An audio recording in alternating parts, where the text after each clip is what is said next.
சங்கீதம் 34:18. நொறுங்குண்ட இருதயமுள்ளவர்களுக்கு கர்த்தர் சமீபமாயிருந்து நறுங்குண்ட ஆவியுள்ளவர்களை இரட்சிக்கிறார். The Lord is near to the broken-hearted and saves the crushed in spirit. அன்பான தேவனுடைய பிள்ளைகளே, இந்த அழகான வசனம் உடைந்து போன நிலையில் இருப்பவர்களுக்கு தேவனாகிய கர்த்தர் தரும் மிகப்பெரிய வாக்குறுதியாகும். நமது வாழ்க்கையில் தோல்வி, இழப்பு அல்லது ஏமாற்றம் வரும்போது நாம் தனிமையாக உணரலாம். ஆனால் அந்த தருணங்களில்தான் தேவன் நமக்கு மிக அருகில் இருக்கிறார் என்பதை இந்த வசனம் உறுதிப்படுத்துகிறது. 1. கர்த்தர் யாருக்கு அருகில் இருக்கிறார்? The proximity of God. உலகம் பொதுவாக வெற்றியாளர்களையும் பலசாலிகளையுமே தேடிச் செல்லும். ஆனால் வேதம் சொல்கிறது, நொறுங்குண்ட இருதயமுள்ளவர்களுக்கு கர்த்தர் சமீபமாயிருக்கிறார். நொறுங்குண்ட இருதயம், இது பாவத்தினிமித்தம் வரும் மனஸ்தாபத்தையோ அல்லது வாழ்க்கையின் போராட்டங்களால் ஏற்படும் வேதனையையோ குறிக்கலாம்.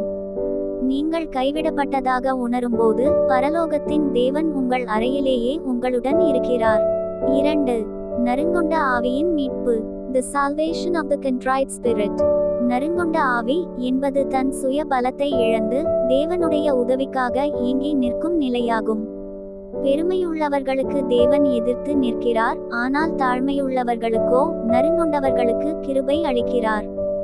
தேவன் நம்மை தண்டிப்பதற்கல்ல, மாறாக நம்மை தூக்கிவிடுவதற்கும் ரட்சிப்பதற்கும் விடுதலை ஆக்குவதற்கும் ஆவலோடு இருக்கிறார். 3. தேவன் ஏன் காயங்களை அனுமதிக்கிறார்? ஒரு மண்பாண்டம் மீண்டும் அழகாக உருவாக்கப்பட வேண்டுமானால் அது சில நேரங்களில் உடைக்கப்பட வேண்டியிருக்கிறது. நமது பழைய சுபாவங்கள் உடையலாம், நமது உலகப்பற்றுக்கள் சிதறலாம். ஆனால் அந்த நொறுங்குதலின் வழியாகவே தேவன் ஒரு புதிய அழகான மனிதனை நமக்குள் உருவாக்குகிறார். நீங்கள் இன்று துக்கத்தோடு அல்லது மன அழுத்தத்தோடு இருக்கலாம். ஒன்றை நினைவில் கொள்ளுங்கள், உங்கள் கண்ணீர் தேவனுக்கு தெரியும். அவர் தூரத்தில் இருக்கும் தேவன் அல்ல, உங்கள் இதய துடிப்பை உணரும் அளவிற்கு மிக அருகில் இருக்கும் தேவன். ஆண்டவரே, என் உடைந்த இதயத்தை உம்மிடம் தருகிறேன், என்னை தேற்றி வழிநடத்தும் என்று ஒரு நிமிடம் அவரிடம் கேளுங்கள். ஜப்பானில் கிஞ்சுகி என்ற ஒரு அழகான கலை இருக்கிறது. ஒரு அழகான மண் பாத்திரமோ அல்லது விலையுயர்ந்த பீங்கான் ஜாடியோ கீழே விழுந்து உடைந்துவிட்டால் அவர்கள் அதை தூக்கி எறிந்துவிட மாட்டார்கள்.